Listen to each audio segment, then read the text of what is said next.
Nacional del Congreso presenta.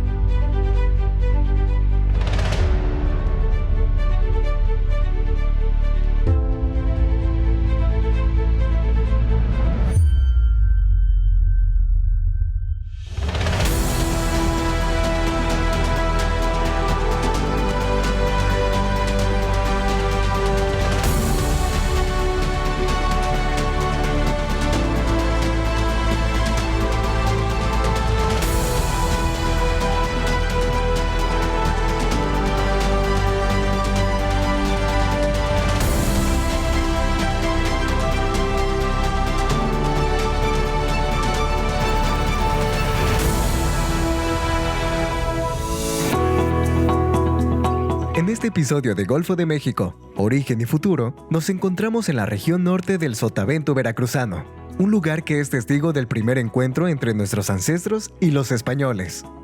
Aquí se desarrollaron los primeros días de Hernán Cortés y su tripulación en tierras mexicanas, los primeros intentos de colonización, las primeras villas y el primer ayuntamiento. Además, en esta región se desarrolló la industria de la caña de azúcar, que tuvo su expansión a partir de la construcción de ingenios que se han convertido en el paisaje de miles de personas que viven de este cultivo que llegó con los españoles hace 500 años y que desde su llegada es una de las industrias de mayor producción en México. La antigua Veracruz es un lugar donde su gente está orgullosa de lo que representa para México y para los pueblos de América. A tan solo 4 horas de la Ciudad de México, antes de llegar al puerto de Veracruz, sobre el río Huitzilapan, los españoles fundaron este municipio que ha vivido entre mitos y leyendas, a las que hoy contaremos su verdadera historia de manos de Francisco Solana, un ciudadano apasionado con el pasado de su querido municipio. Nos encontramos en la Casa de Contratación del Quinto Real, es decir, un edificio histórico de suma importancia para el desarrollo de la historia de nuestro país. Este sitio, como casa de contratación, recaudaba el 20% de las riquezas obtenidas como propiedad del monarca español. En este lugar se contrataban las mercaderías que habrían de transitar para Europa o hacia el Asia.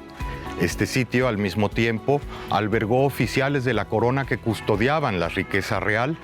Por otra parte, el edificio fue construido al inicio como una pequeña casa de adobe con techos de palma que un incendio y más tarde una inundación había de transformar para que se construyese con mampostería como lo vemos en la actualidad.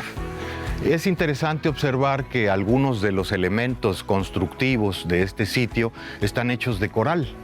Básicamente porque al no haber muchas piedras disponibles en un sitio como este, entonces el coral se convirtió en uno de los materiales constructivos preferenciales. Podemos decir también que los ladrillos con los que están construidos originalmente fueron traídos de Coatzacoalcos, pero con el tiempo los ladrillos fueron manufacturados en Tolome, un pequeño poblado cerca de esta localidad. Este sitio, la Casa de Contratación del Quinto Real, es llamado a nivel popular la Casa de Hernán Cortés o la Casa de Cortés. Aparentemente, en 1940, uno de los párrocos visitadores del lugar pues se encontró con que los edificios históricos existían, obviamente, pero no tenían nombre, no sabían qué es o quiénes habían estado ahí o qué cosa es lo que había pasado en ellos.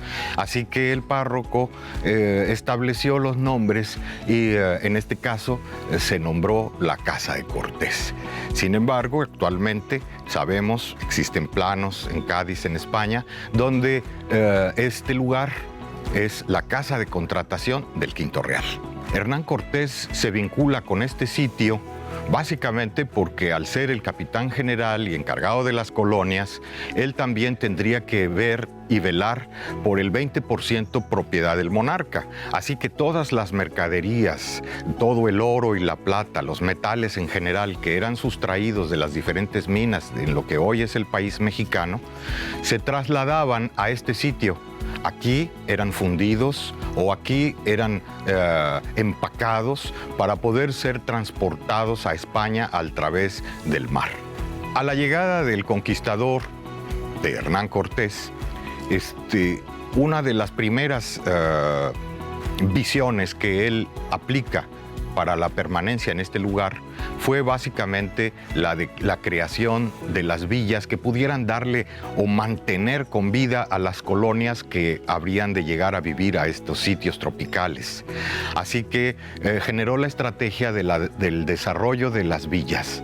Asimismo, la Villa Rica de la Veracruz, donde nos encontramos, también la Villa de Santi Esteban del Puerto, en lo que hoy es Pánuco, y la Villa del Espíritu Santo, en Coatzacoalcos, formaron parte estratégica del desarrollo de los españoles para la final conquista total de nuestra nación. Las villas albergaron a las personas y la mayoría de ellas estuvo o vivió o nació en este lugar. De aquí, este fue el primer sitio o el sitio más importante de la dispersión de personas para las diferentes villas en nuestra nación. Así que no solo tiene una importancia estratégica desde el punto de vista militar o aduanero, sino que también forma parte del enclave de las personas que habrían de empezar a poblar el resto de nuestro país. La historia de ultramar está llena de altibajos y de historias conocidas y algunas otras no tanto. Documentalmente sabemos que don Hernán Cortés, lo mismo que algunos otros de los viajeros que llegaron a este lugar con él, estuvieron antes en lo que hoy forma parte del país colombiano. Allá fundaron la antigua Santa María del Darién, que fue el primer punto donde habría de desarrollarse una comunidad española en 1502-1503. En ese sitio, para poder llegar a él, habrían de establecer una serie de estrategias legales muy interesantes, porque estaba la disputa entre los gobernadores de la Veragua que querían ser los protagonistas de la historia al mismo tiempo.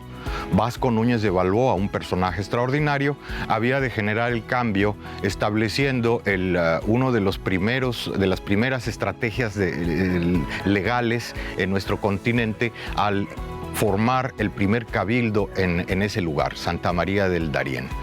Esa misma estrategia había de llevarse o trasladarse a este lugar. Así que don Hernán Cortés, cuando llega a este sitio, tiene ya jurisprudencialmente la idea de qué hacer en términos legales para proteger su cuello de la horca. Así que establece en este sitio, en lo que actualmente se conoce como las Dunas de la Gallega, frente a la isla de San Juan de Ulúa, el primer cabildo que existió en nuestro país.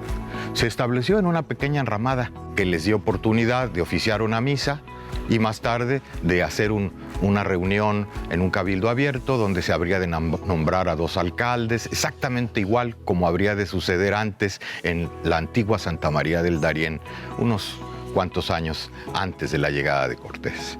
Sin embargo, ese procedimiento había de materializarse y consolidarse en este sitio, pues aquí el cabildo funcionó durante 79 años hacia el futuro, a partir de ese 1524, que fue cuando llegaron a este lugar. Podemos decir que el perfil de nación que somos hoy empieza aquí. ¿Por qué puedo atreverme a decir eso? Básicamente porque un pueblo requiere de una administración pública, de una población civil que recibe las ordenanzas de esa administración pública y de un conjunto de acciones que desarrollan la civilidad. Las tradiciones son muy importantes para alimentar esa facultad. Así que en este lugar, ocupado originalmente por los Huitzilapas, se llevó a cabo la llegada de los españoles, la fundación del primer cabildo, la creación de los primeros templos en nuestro país, templos de origen cristiano, pero al mismo tiempo se llevaron a cabo la construcción de la primera aduana y de algunos otros elementos que nos dicen que fue el sitio primigenio, la cuna cultural de México, donde finalmente nos encontramos hoy. minutos continuamos con más sobre la historia del primer municipio de México. Regresamos a Golfo de México, origen y futuro. El encuentro de civilizaciones se da con la cultura totonaca y, de acuerdo a los relatos, esa travesía inicia la primera noche después de salir de San Juan de Ulúa, cuando los españoles dormían a orillas del río Huitzilapan. Descansaron ahí por recomendación de los totonacas de Zempoala, quienes les suministraron alimentos que consistían en pavos y tortillas.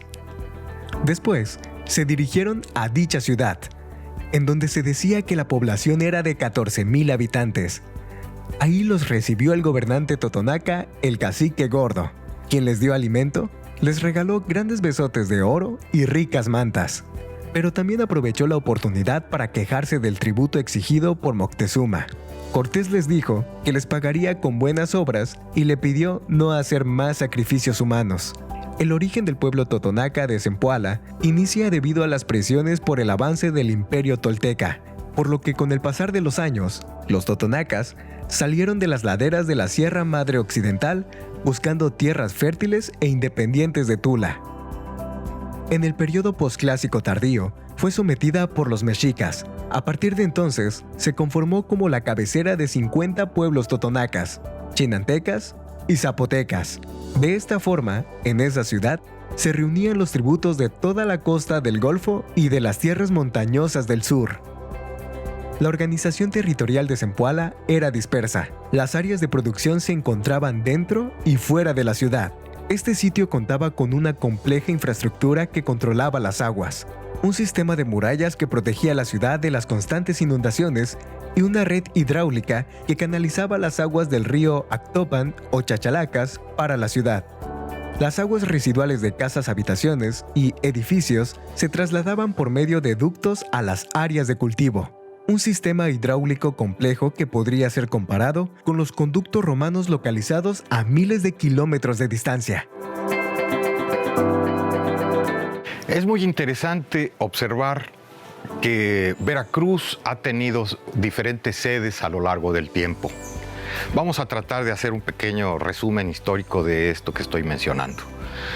A la llegada de Hernán Cortés en 1519 a lo que hoy se conoce como las Dunas de la Gallega, fue un momento histórico muy importante para todos los que convivieron y vivieron esa parte de la historia, lo mismo que para los que la sufrieron.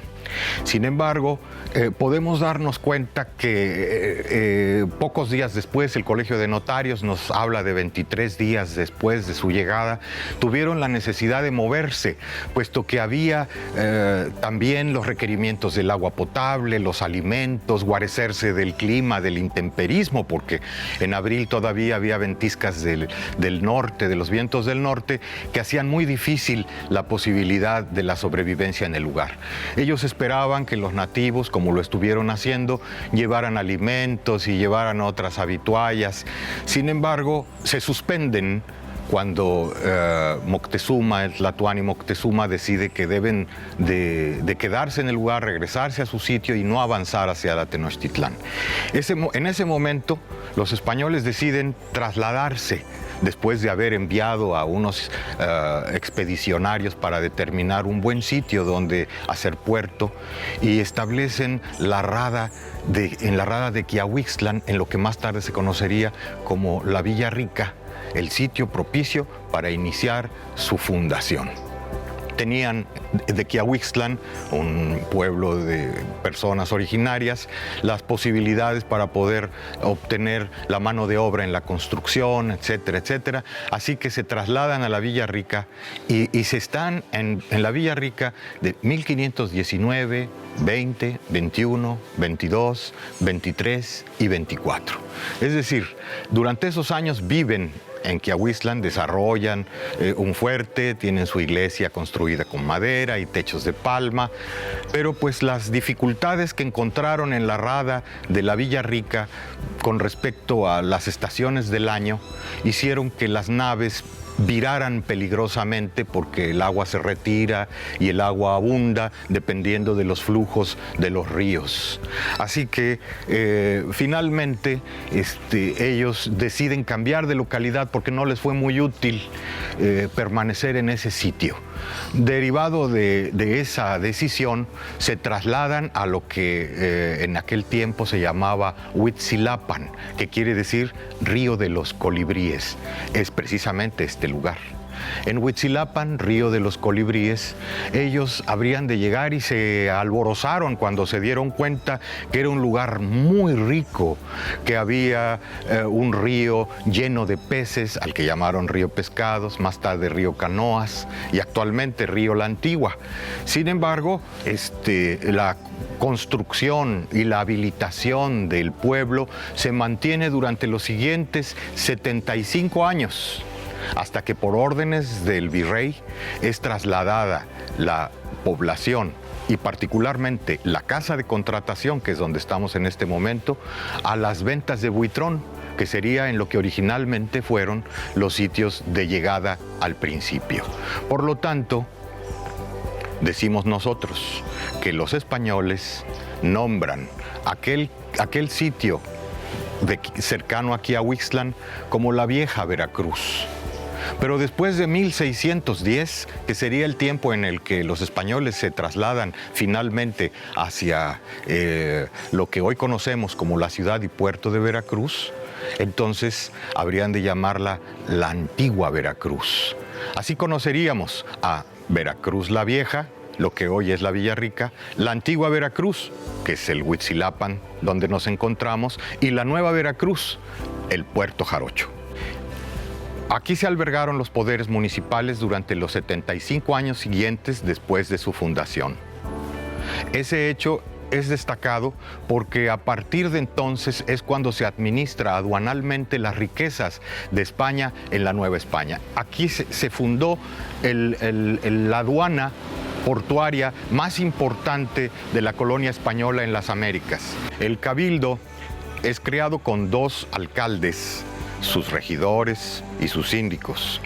Todos ellos eran amigos de don Hernán Cortés. Ayudaron en esa estrategia histriónica que Hernán Cortés creó para poder salvarse de la horca en caso dado de que no lo hiciera, dado que no tenía autorización para poblar, sino tenía autorización solamente para recoger el oro, para poder llevar a cabo las actividades de rescate, como le llamaban ellos, que pues no era otra cosa más que rapto con obtención de fondos.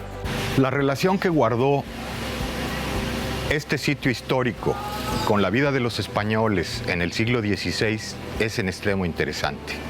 Podemos ver que ese cabildo administraba básicamente las mercaderías, los bienes y las personas que llegaban o se iban de este sitio provenientes generalmente de España y que a partir de 1575 lo habrían de hacer también a través del fuerte de San Diego en Acapulco hacia Filipinas y China.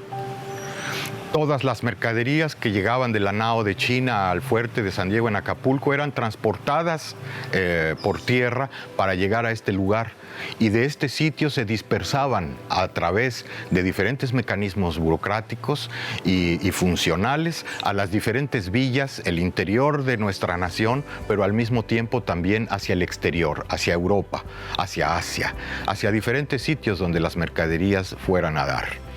El Cabildo de la Antigua, que residía en este sitio, administraba extensas tierras alrededor nuestro. Vamos a hablar de lo que se llamó posteriormente la hacienda San José Acasónica. San José Acasónica, que es prácticamente una de las haciendas jesuitas más grandes del país, iniciaban en Huatusco y terminaban aquí. es decir, la administración de todas esas tierras que en la actualidad abarcan los municipios de La Antigua, los municipios de Paso de Ovejas, municipios de Huatusco, todos esos municipios a través de 400,000 hectáreas de territorio eran la propiedad de lo que se llamó la Hacienda San José Acazónica y nuestra población quedó dentro de esa formidable hacienda productora. La antigua Veracruz ha sufrido diferentes cambios a lo largo de su existencia, cambios profundos que han tenido que ver con la evolución de este lugar a la par de los diferentes fenómenos sociales que la nación ha presentado. Voy a ser un poco más claro en ese respecto. Después de la vida colonial, después de aquellos episodios enormes de conquista, de batallas bélicas, de cristianización, de fomento de la agricultura, la ganadería, la expansión territorial de los españoles en nuestra nación, la consolidación de sus espacios, el trasfondo que cambió la vida de los pueblos originarios, dándoles nuevos aromas, llevándolos en nuevos caminos, trasladándose a nuevos espacios religiosos, teniendo nuevos dioses, teniendo nuevas palabras, nuevas personas. Toda esa novedad que llevó a cabo la conquista de nuestra región también repercutió en los pobladores de un modo decisivo. Prácticamente con el tiempo, la ciudad de la antigua Veracruz, por órdenes del virrey, es abandonada. En 1600, todas las personas se trasladan 27 kilómetros de distancia al sur de aquí para fundar lo que hoy es el puerto actual, la ciudad y puerto de Veracruz, con toda su algarabía y con todo la enorme potencia que ello representa. Sin embargo, la antigua Veracruz se negó a desaparecer. Poco a poco, a finales de 1700, empezó a repoblar. ¿Quiénes eran los que volvieron a poblar? Pues eran personas que buscaban abrigo, que buscaban espacios, tierra donde cultivar, donde estar, peces para pescar. Generalmente venían muchos que eran pescadores y que se beneficiaban por la enorme riqueza del río Huitzilapan, tan cerca del Golfo de México. Guadalupe Victoria, el primer presidente de México, se guarecía cerca de aquí, en Puente Nacional, y un poquito más allá después, en Paso de Ovejas. Entonces, en esos sitios se guarecía escondido mientras podía tener la oportunidad de salir a la luz para defender nuestra nación. Y así sucedió. Cuando vieron la oportunidad, entonces tomaron el Puente del Rey, lo que hoy se llama Puente Nacional. Lo tomaron con gente de aquí. Es decir, Guadalupe Victoria convocó a la gente de la Antigua y la gente de la Antigua respondió por consecuencia. Lo tomaron para poder expulsar a los españoles por donde entraron, San Juan de Ulúa. Así que al tomar el puente nacional, el puente del rey, ellos lo que hacían era impedir que les llegaran los alimentos, impedir que les llegara el avituallamiento, las armas.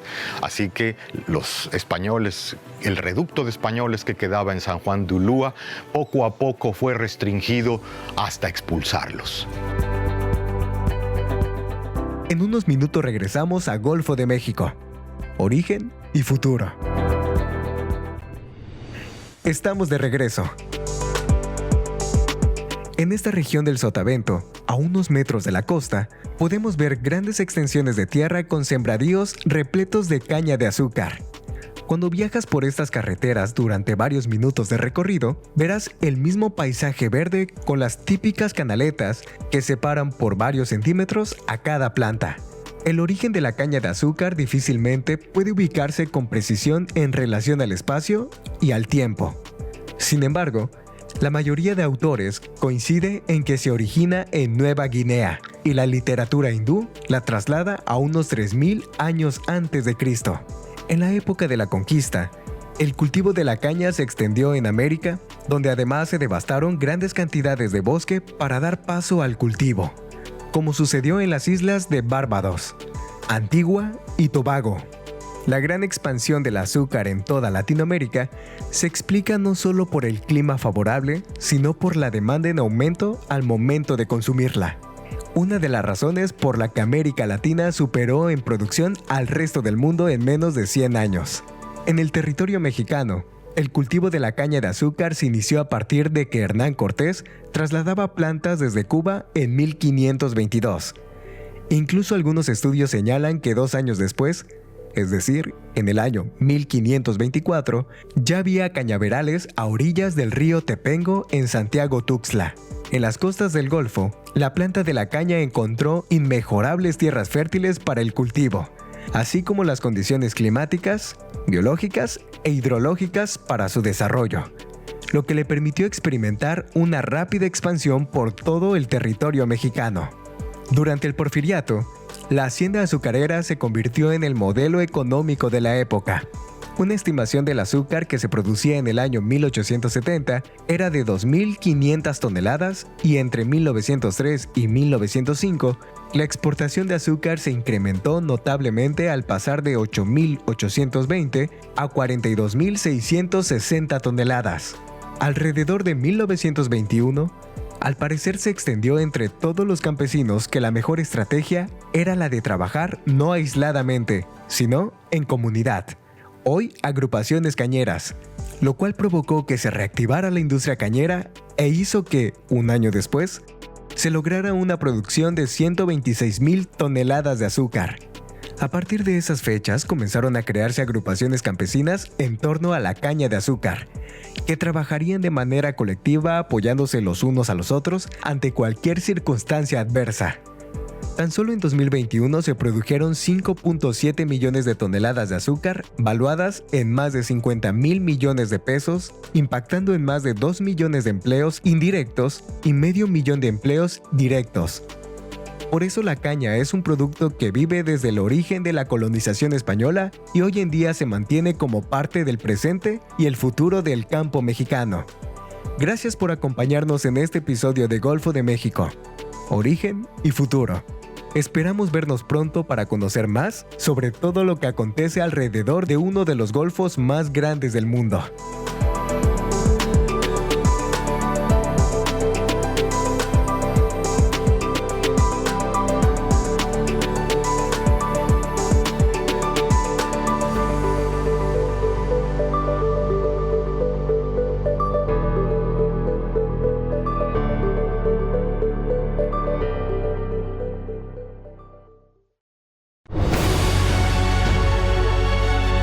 El canal del Congreso presentó